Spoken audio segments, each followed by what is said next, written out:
Electronic media پر آتی ہے اور پھر بات کہیں سے کہیں تک پہنچ جاتی ہے۔ اسی حوالے سے آج گفتگو کا آغاز کریں گے، جس میں احسن اقبال نے ایک ٹویٹ کیا جہاں پر امریکی سفارتخانے کی جانب سے اسے ری ٹویٹ کر دیا گیا اور بات بہت بڑھ گئی۔ سجاد میر صاحب ہمارے ساتھ موجود ہیں، پاکستان کے نامور دانشور، کالم نگار اور تجزیہ کار۔ سجاد میر صاحب آپ کو وارم ویلکم کرتے ہیں۔ سجاد میر صاحب، ایک ٹویٹ بات کہاں سے کہاں تک پہنچ گئی ہے؟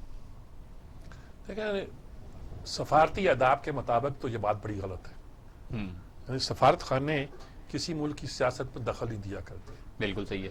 اگر وہ دخل دیں تو اس کو دخل در معقولات نہیں گنا جائے گا۔ اور اب امریکی سفارت خانہ تو بہت محتاط ہے، بہت محتاط ہے، بالکل۔ اچھا، اب ان کے ٹرمپ کے بارے میں بھی اس ٹویٹ میں یہ کہا گیا کہ وہ بد لگام یا بد زبان قسم کا شخص ہے۔ وہ جب تک حکومت بدل نہیں جاتی وہ یہ بات بھی نہیں کریں گے، یہ کام بھی نہیں کریں گے۔ اچھا، اب یہ پتہ نہیں چلتا ہے کہ انہوں نے کہا ہے یعنی یہ بیان احسن اقبال کا جو تھا امریکی سفارت خانے کے سے ری ٹویٹ ہو گیا ہے۔ ری ٹویٹ ہو گیا، بالکل۔ اچھا، اب وہ یہ بھی نہیں کہتے کہ ہیک ہو گیا ہے۔ ہیک ہو گیا کہیں گے تو بہت بڑی بات ہو جائے گی، شروع ہو جائے گی ایک کہ سپر پاور کا۔ ان کو بھی ہیک کر لیا گیا ہے۔ اچھا، وہ یہ کہتے ہیں اس کا غلط استعمال ہوا ہے، جس کا مطلب ہے کہ ہو سکتا ہے کسی سٹاف کے آدمی نے اس کو غلط استعمال کر دیا ہے۔ بالکل۔ اچھا، وہاں ہر طرح کے لوگ ہیں، پاکستانی بھی ہیں، امریکن بھی ہیں، کچھ بھی ہیں۔ امریکہ کی جو کیفیت ہے، جو حال ہے وہاں کے الیکشن کا، جس طرح قوم ڈیوائیڈ ہے، ٹرمپ کے حوالے سے کچھ ایسی بات سن کر یا ایسی گفتگو کر کے کوئی غصے میں بھی آ کے ایسی بات کر سکتا ہے جیسے ٹرمپ کیا کرتا ہے۔ یہ ٹرمپ والی حرکت ہے نا، بالکل، کہ آپ اس پیغام کو پاکستان میں بیٹھ کر پاکستان کے وزیر اعظم کے خلاف ٹویٹ کرتے ہیں۔ ری ٹویٹ کرتے ہیں۔ اچھا، وہ تو بڑی ٹھیک بات ہوگی، لیکن اس سے بڑا غصہ، ہنگامہ، سب کچھ اپنی جگہ۔ سفارت خانے کو ظاہر ہے وضاحت کرنا پڑی کہ صاحب ہمارے طرف سے یہ نہیں ہوا ہے، غلط استعمال ہو گیا ہے، اس کے لیے ہم معذرت خواہ ہیں۔ اور ٹھیک ہے، معذرت بھی کر لی انہوں نے، لیکن شری مزاری نے جو بات کو نا، انہوں نے کہا نہیں ایسی تیسی کیسی معذرت، یہ آپ نے آداب کی بالکل خلاف کیا اور یہ کیا معذرت کافی نہیں ہے، تو کیا کان پکڑ رہے ہیں، کیا کریں اب؟ یعنی اس بات کو دبایا ہی جا سکتا تھا، بالکل، لیکن انہوں نے وزارت خارجہ کی طرف سے پاکستان نے کوئی بیان نہیں دیا، اور نہ دینا چاہیے تھا۔ شری مزاری اس طرح کے ہیومن رائٹس اور دوسرے معاملات پر استعمال ہو جاتی ہیں، ہوا کرتی ہیں، اس کو استعمال کیا گیا، لیکن اس کا مطلب یہ ہے کہ ہماری جو انٹرنیشنلی ڈپلومیٹک کور ہے، اور اس میں چاہے آپ ملکی لوگ ہوں یا غیر ملکی لوگ ہیں، ایسے لوگ موجود ہیں جو پاکستان کی پریزنٹ سچویشن کو اس طرح انجوائے کرتے ہیں، اس طرح اس کو لطیفہ سمجھتے ہیں، اس طرح ہی اس کا مذاق بناتے ہیں جیسے ہم بناتے ہیں۔ اور یہ کہ انہوں نے ظاہر ہے بہت سے لوگوں نے انجوائے کیا، بہت سے سفارت خانوں کو پہنچی ہوگی، دنیا بھر میں گئی ہوگی، اب ڈیلیٹ کر دی گئی ہے، لیکن ڈیلیٹ کرنے سے پہلے جو اس کا امپیکٹ ہونا تھا وہ ہو چکا ہے، اور ہمارے بھائی احسن اقبال خوب ڈنکے بج رہے ہوں گے، صحیح ہے، اور وہ خوش ہو رہا ہوگا، اور اس پہ داد بھی مل رہی ہوگی اس کو اپنے لیڈر نواز شریف سے بھی اور مریم نواز سے بھی۔ تو میرے خیال میں اس کا تو ویسے یہ لمحہ فکری بھی اس کے کوئی آنے والے دنوں میں اثرات نہیں ہوں گے، جیسے آپ ڈپلومیٹک کور؟ دیکھیے، اگر تو سیدھی سی اتنی بات ہے تو پھر تو یہ سمجھیں کہ یہ کسی نے ایسے انجوائے کیا ہے، مذاق اڑایا ہے، لیکن اگر سیدھی بات نہیں ہے اور اس کی کوئی ڈیپ پینٹ تلاش کرنے کی ضرورت ہے تو پھر اس کا مطلب ہے کہ دال میں خاصا کچھ کالا ہے، اور وہ کیا رزلٹ نکالتا ہے کیا نہیں نکالتا وہ ہم کچھ کہہ نہیں سکتے، لیکن انہوں نے اس چیز کی پبلسٹی خود کر کے کوئی اچھا نہیں کیا۔ شیری مزاری نہ ہی بولتی تو اچھا تھا، اور اس بات کو ان کی معذرت آ جاتی، بلکہ معذرت آنے سے پہلے میں نے وہ ٹویٹ دیکھا ہی نہیں تھا، پھر میں نے کھول کے احسن اقبال کا یعنی کہ اسپیشل آپ نے وہ ٹویٹ دیکھا؟ ٹویٹ دیکھنے کے لیے پھر میں نے خاص طور پہ اب بھی میں اس کو دیکھ کے دوبارہ پڑھ رہا تھا کہ کوئی ایسی بات تو نہیں ہے جس پہ کیا جائے۔ احسن اقبال تو یہ بات کہیں گے، اچھے لگتے ہیں انہیں، وہ انہوں نے اس نے بھی تو کہا نا مریم نے کہ ایک بدتمیز آدمی کو وہاں سے نکال دیا گیا ہے، بالکل، اب ہم یہاں سے بھی نکال دیں گے، بالکل۔ تو یہ ایک طرح کا ٹھپا۔ اچھا، اب عمران بھی بات کر جاتے ہیں، چند دن پہلے جرمن ٹی وی کو انٹرویو دیتے ہوئے کہا کہ میرے اور ٹرمپ میں کئی باتیں مماثل ہیں، ایک جیسی ہیں۔